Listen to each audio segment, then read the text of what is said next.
Hey everybody, welcome to History Forge. My name is Taylor Hamlin, and I am sporting a nice little glitter beard. I'll show you. I think you can see it. Yeah. My kids won not really a bet, it's more of a contest. We had a contest for quarter one, telling the kids the class that had the highest GPA could submit proposals for my beard. And so, I don't know, it was like a rainbow beard, glitter beard, Batman symbol, bunch of other goofy stuff, and glitter beard's what won. So for the entire week, I'm gonna have a glitter beard and be showing that off. But we're also doing a primary source today, and we're gonna be focusing on, let me see if I can find it, here we go. Focusing on this, primary source analysis, monitoring and questioning, skill number 3.3. So this is describing additional evidence needed to better understand the source. And this is really important when we're trying to find more sources. A lot of times we'll come across a source and we'll have a question like this, and I'll even write this question in here for you guys, like something like, why did some Americans remain loyal to the English Empire? Or whatever, you know, there's a lot of other questions like that that are out there. And the idea is, can you find more sources in order to answer that question? A lot of times you get one source, and it would be then your job to find more information based off what you think you know. You see this a lot of times too, where I might present you 4 primary sources, and I'll give you one and say, hey, which of the other 4 are going to help you do this? That'll be an example of what something might be on a test or something like that. But for our case, we're going to do this with Loyalists. We are now officially in the American Revolution, so we're going to start talking about certain aspects of the Revolution. The very first one being Loyalists, which were people who remained loyal to England. They did not believe that America should become its own country. They thought that being a part of the English Empire was a better idea. So these guys right here, a lot of times they did fight for English. So like a person that was born in America might actually fight for England against Americans. And so in a way, this was actually a civil war. Americans fought Americans, or English people fought other English people. So it was very much a civil war, and it lasted a long time. It lasted from 1776 to 1783. I'm sorry, 1775 to 1783. And yeah, no, this is one of the more complicated wars just because of the political nature of it. But we are going to talk about these guys. I'm first going to give you some background information before I show you the primary source. Alright, so the Loyalists. I'm just going to read. This is just background information to let you know what a Loyalist is. So, the year is 1774. Whether you are a merchant in Massachusetts, a German-born farmer living in Pennsylvania, a tavern-owning woman of Maryland, or a slave owner in the South, you share some things in common. For instance, you probably don't like paying taxes on such goods as tea that will wind up going to support the royal coffers in London. At the same time, you like the notion of being part of the British Empire, the most powerful in the world. Chances are you speak English and have many British relatives or ancestors. Or, even if you are a German farmer with no ties to Britain, you are still grateful for the opportunity to farm peacefully in the British-ruled land. Yet you hear murmurings. Radical notions about separating from Britain are making the rounds. Those hotheads in Boston recently threw a load of tea in the harbor, and the British retaliated with something called the Intolerable Acts. A confrontation is looming. So, who will you support? The radical Americans or the British? Fact is, it's not an easy decision. Not only will your way of life be drastically affected, but whoever you choose to side with will make you an instant enemy. So, basically, this was a very hard time for Americans, because a lot of people had to pick a side. And if you picked the Loyalists, then the Americans who were rebels didn't like you. They even sometimes would hunt you down. And in the worst cases, they'd even kill you. But however, very opposite. If you sided with the rebel army, the loyal English people would come after you. So it was really complicated for a lot of people. A lot of people actually try to stay out of it.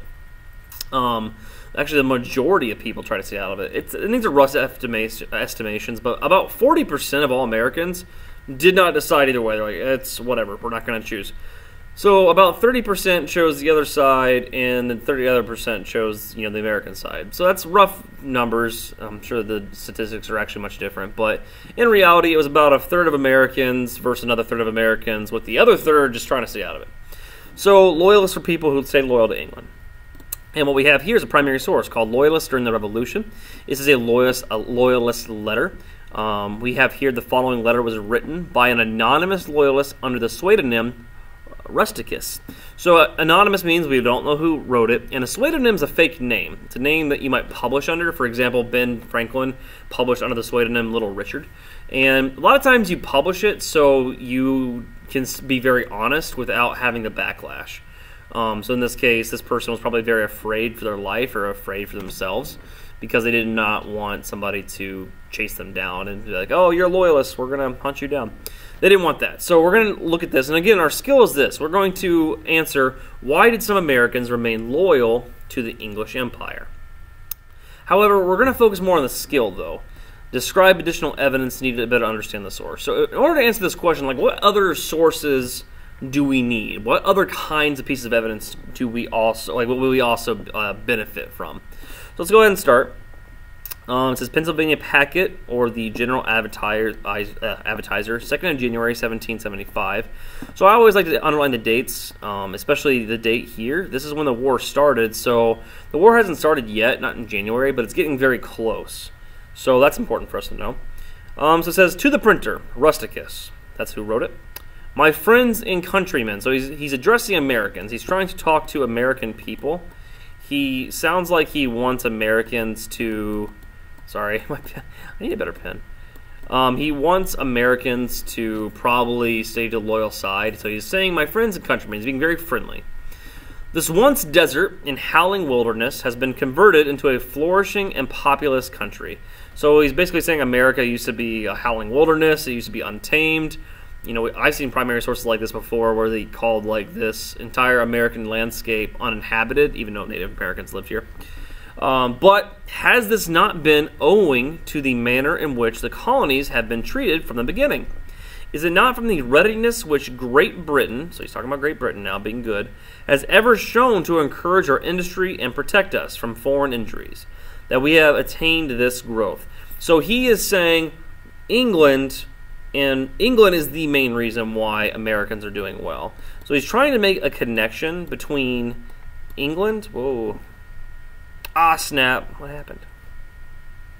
Okay, that was weird. All right, so he's trying to make a connection between England and the Americas. Let me get my green pen back. So if I type, here, like England, right here, arrow, he's trying to make a connection between America. Like, he wants to show that connection. So again, that should, and we can pause here because now we could write, the author states England benefited America since the beginning. And that's an argument. He's arguing that England is good for America. And so as a researcher, as a person in our shoes, we should say, how? What primary sources would show England benefited America? And then this is where it gets a little harder and trickier because you have to know some of these things. You have to know, for example, that there might be, banker statements that show money coming into the Americas. Oh, Americas. Or something like laws that show England benefiting America. You might even remember your history really well and be like, well, the 7 Years' War was fought so the Americans could be, feel safe against the French and the Native American allies. So the 7 Years' War. Do you have any primary sources that show England did come to the defense? And that one would be a really easy one, honestly. Like, I like these really simple ones, especially because they're easy to find online. Like, if I go to Google right now and type in 7 Years' War, what's going on? Sorry, my computer's glitching. So if I type in 7 Years' War primary sources, I can even type in like causes, primary sources. Somebody just threw something under my table or under my door.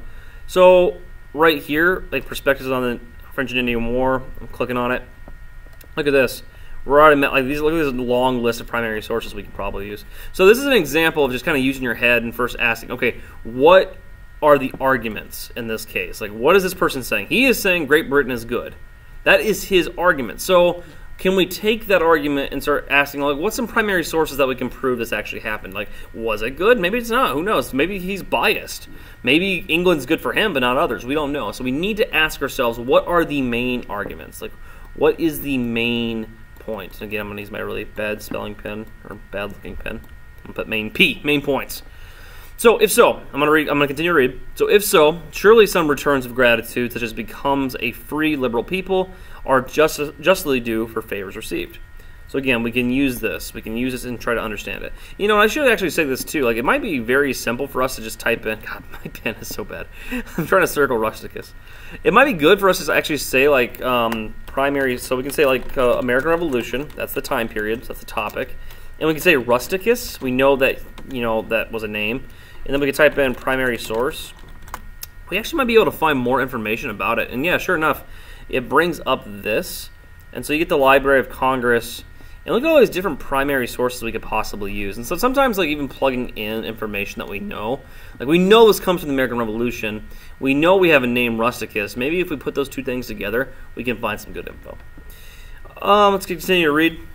The peace and security we have already enjoyed under her, Great Britain's protection, before the mistaken system of taxation took place.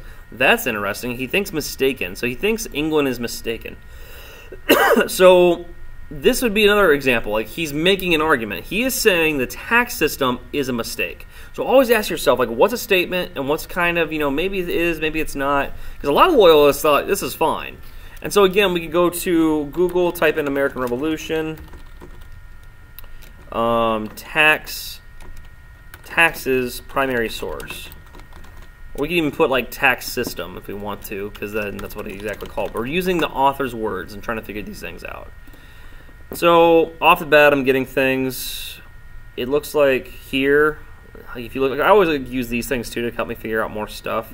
Like I always use Control F. I know you guys can't see it on my computer, but if I type in tax, you'll see a lot more information. And that Control F trick's a really good one to use, especially if you know you're looking for something. Just go to that website, type in the word. So for example, if I go here to Gilderlorman, which is an excellent site, if I go here and hit Control F and type in tax, I mean, you kind of see how often it comes up. And so again, this would be a primary source we could use. But for the sake of our argument, the author said, I gotta get rid of my highlight. The author said the tax system was a mistake. And then so our immediate question should be, was it? He's argued that it was. So our question is, was it? Was it really a mistake? Like what other people believe it was a mistake? Because that was actually pretty rare. Like most loyalists, like a lot of loyalists did think that, taxing was not that big of a deal. In fact, everyone got taxed. Like English people taxed English people. So it did make sense. So was it? What kind of things could we look up? And so like my Google search, for example, we could use, and we could say American Revolution tax system. I would say, and that's another thing you could do. You could tell me what kind of Google search you would use. So Google search American Revolution tax system. And as you can see here now, we can start thinking of like, all right, well, what kind of primary sources could we get? When we look into here, I can go back to the one I was at and see what I got. So we got quite a few. Some excerpts. So yeah, we can actually talk about like other loyalist opinions about taxes. Opinions about taxes from the King and Parliament. And these all could be like, all you have to do is type in these keywords into Google. So for example, I would type in something like American Revolution taxes the King of Parliament, or King or Parliament, whatever. I would do that just because I think it would give me some decent information. All right, so let's just finish this up and then we'll be done. Going on to the end. Or no, we're going to finish this up.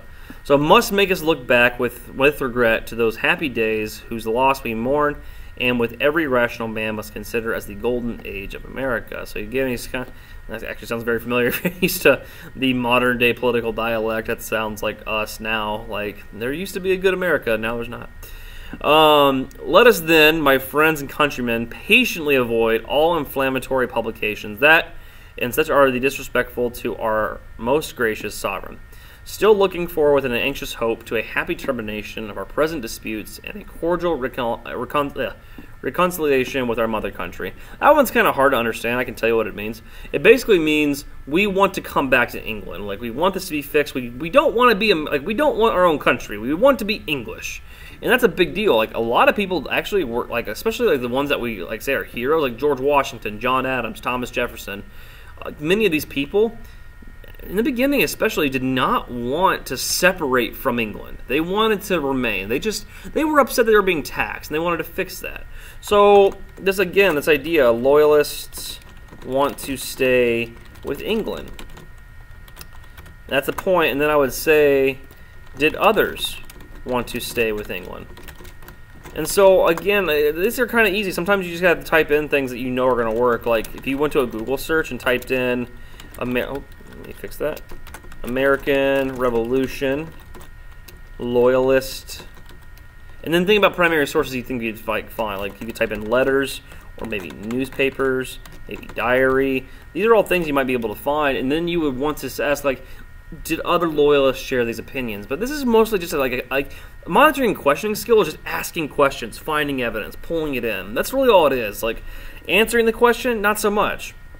It's just creating questions. And this is nice because if you're doing like a big project in a history class, like we are in my class, then it's really nice because those questions that you're asking can eventually become your research question, because maybe no one's answered it yet. Maybe you find something really cool and you ask a really interesting question that no one's ever thought about. So these are the kind of things that we need to think about and do.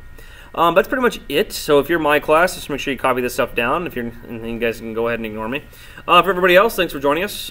This has been monitoring and questioning. And yeah, no, we're going to keep on throwing these out there. I keep on adding to this thing. Let's see if it actually loads. I've been keep on adding to this. I'm going to continue to think of more ways to kind of add to the ladder for standardized grading.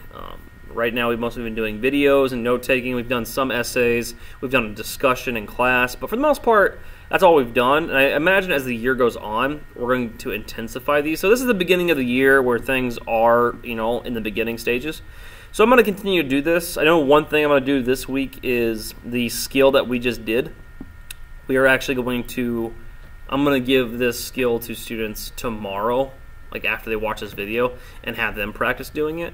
And then we're going to discuss it as a class, and as long as we all participate and work together. So it's kind of like an in-class discussion. I think that's the next step after a video of me kind of demonstrating this. So that's my plan anyway. We'll see how it works. But yeah, no, thanks for dropping by. My name's Taylor Hamlin. Check out social media. If you want any of the links to any of the stuff that we're doing right here, it's all in the video description. Feel free to check it out. If you like this stuff, please let me know. If you have any opinions, let me know too. Thanks. Take care, and where's my button? All right, bye.